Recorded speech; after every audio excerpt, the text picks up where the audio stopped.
Fidèles abonnés de First Afrique TV, bonjour et bienvenue dans ce rendez-vous quotidien de l'information.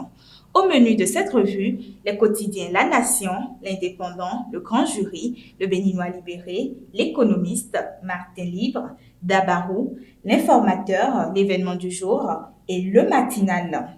La Nation nous apprend en manchette à propos de la lutte contre la COVID-19, les premières doses de vaccin déjà à Cotonou. Puis en bas de page, présidence à la Cour suprême, Victor Adossou succède à Ousmane Batoko. L'Indépendant revient sur la lutte contre la pandémie du coronavirus. Le Bénin reçoit 144 000 doses de vaccins. Assassinat et élimination physique programmée de personnalités politiques. Halte à l'intox. Le colonel Ibrahim Mamatouré est bel et bien passé aux aveux. Cour suprême du Bénin, Victor Daciadossou remplace Ousmane Batoko. Et en bas de page, insultes, injures et diffamations répétées, Nicéphore Soglo enfin devant les juridictions le 9 avril prochain. Présidentielle de 2021, le grand jury nous en parle en bandeau et titre « Le 11 avril prochain, le peuple béninois a rendez-vous avec l'histoire ». Puis en manchette, le quotidien aborde l'incarcération de Rekiat Madougou vers une présidentielle apaisée. Le même quotidien aborde en pied de page un portrait de Mariam Tchabi Talatazime, colistière de Patrice Talon. Le Béninois Libéré nous parle de l'agence de notation Moody's.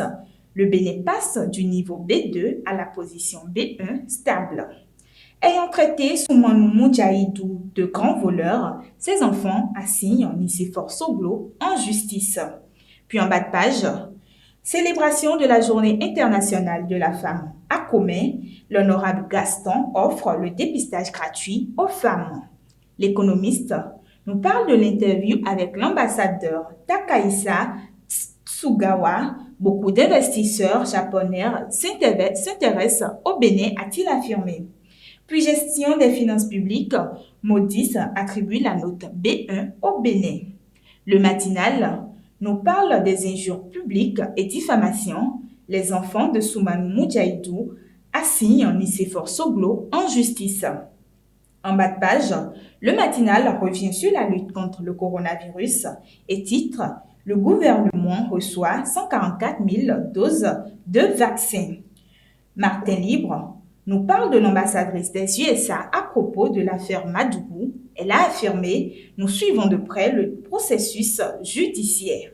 Puis en bas de page, pour sortir de l'impasse, Juste Kodjo propose la tenue d'un référendum avant le 11 avril. Dabarou revient sur la célébration de la Journée internationale des droits de la femme au Bénin. La TDA 4 et Technoserve Bénin renforcent les capacités des femmes béninoises. Formation des jeunes dans les métiers de l'audiovisuel et du numérique, l'entreprise Bouxal lance le programme FC Oman Dabarou. Puis, en bas de page, à Gogounou, le maire Tidjani visite plusieurs chantiers d'infrastructures. L'informateur nous parle en bandeau de Esaü TV qui a fait parler Abraham Zizindoué de la démocratie au Bénin. Puis en manchette, révélation sur le dossier Madougou a-t-on invité au peuple un nouveau 16 janvier 1977. On finit avec l'événement du jour, qui nous parle de Rekiat Madougou, qui est de plus en plus seul devant la justice béninoise. Et nomination du nouveau président de la Cour suprême, Talon fait